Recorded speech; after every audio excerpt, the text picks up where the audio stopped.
بسم اللہ الرحمن الرحیم۔ السلام علیکم ورحمۃ اللہ وبرکاتہ۔ پیارے بھائی اور بہنوں، دنیا کی دوڑ بھاگ میں ہم اکثر اللہ کی یاد سے غافل ہو جاتے ہیں، لیکن جو دل اللہ اور اس کے رسول صلی اللہ علیہ وسلم کی محبت میں جلتے ہیں، ان کے تجربات ایسے ہوتے ہیں کہ سن کر ایمان تازہ ہو جاتا ہے۔ آج ہم آپ کو ایک ایسا ہی حقیقی واقعہ سنانے جا رہے ہیں جو دل کو جھکجھور دیتا ہے اور عمل کی طرف بلاتا ہے۔ ایک بار حاجی امداد اللہ مہاجر مکی رحمت اللہ علیہ کے پاس ایک آدمی آیا۔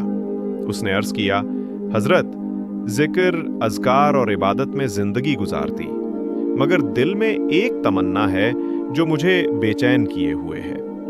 وہ تمنا یہ ہے کہ جیسے حضرت امام احمد بن حنبل رحمت اللہ علیہ کو 100 بار اللہ تعالیٰ کا دیدار نصیب ہوا، ویسے ہی مجھے بھی اپنے خالق کا دیدار نصیب ہو جائے۔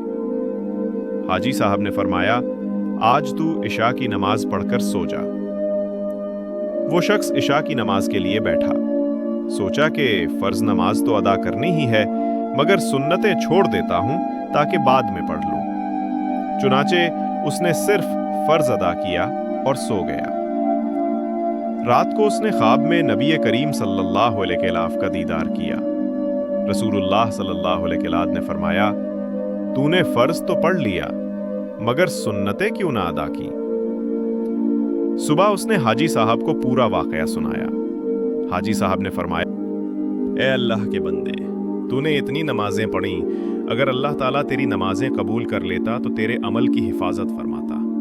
اگر تو مغرب کے بعد سو گیا ہوتا تو خواب میں اللہ تعالیٰ کا دیدار بھی ہوتا، دنیاوی اور دینوی مرادیں بھی پوری ہوتی، مگر تو نے راز کو نہ سمجھا، سنتیں چھوڑ دیں، اسی لیے تجھے رسول اللہ صلی اللہ علیہ وسلم کا دیدار ہوا۔ لیکن اگر فرض چھوڑ دیتا تو اللہ تعالیٰ کا دیدار نصیب ہو جاتا۔ بھائیوں اور بہنوں، اس واقعے سے ہمیں ایک بڑا سبق ملتا ہے۔ سبق یہ ہے، فرض اور سنت دونوں اہم ہیں۔ فرض چھوڑنا گناہ ہے اور سنت چھوڑنا برکت اور رحمت سے محروم کر دیتا ہے۔ سوچئے، اگر ہم اپنی زندگی میں صرف فرض پر اکتفا کریں اور سنتیں چھوڑ دیں تو ہم کتنی رحمتوں سے ونچت رہ جائیں گے۔ آؤ آج ارادہ کریں، ہم نہ صرف فرض کی پابندی کریں گے بلکہ سنتوں کو بھی اپنی زندگی کا حصہ بنائیں گے۔ اللہ تعالیٰ ہمیں اپنے اور اپنے پیارے نبی صلی اللہ علیہ وسلم کی محبت میں جینے اور مرنے کی توفیق عطا فرمائے۔ آپ سن رہے تھے ایمان تازہ کر لو صرف سن کر۔